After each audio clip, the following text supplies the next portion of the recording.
I really had this affinity for real estate. I was fascinated with it, so got my real estate license. And when I was at real estate school, trying to get the license, passed, Craig, I went to the instructor and I asked him a question. I said, it looks like it's easier to find a house for a buyer than it is to find a buyer for a house. In other words, it looks like it's easier to work with buyers than it is listings, to get listings. Like buyers seem to be plentiful, getting the listings seem to be more difficult. He said, that's a pretty good observation.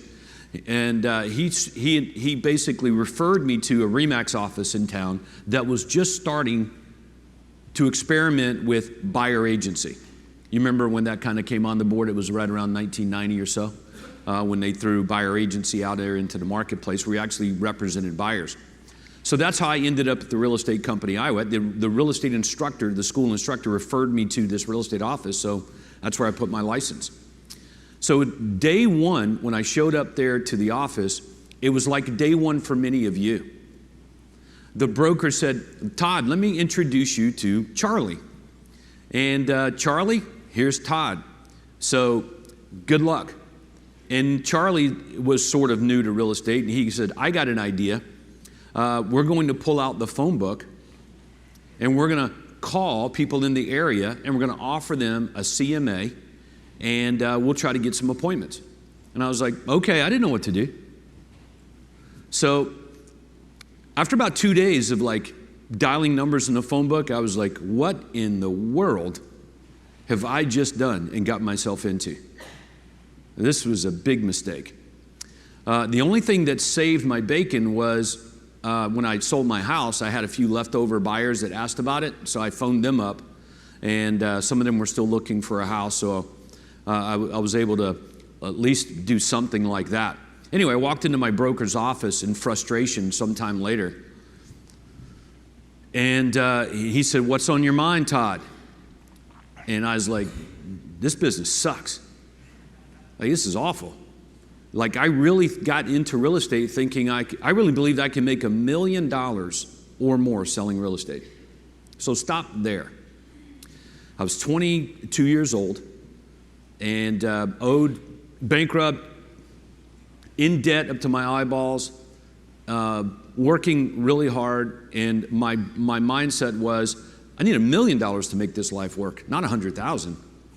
And when I pitched that to my broker, he laughed at me. Right to my face.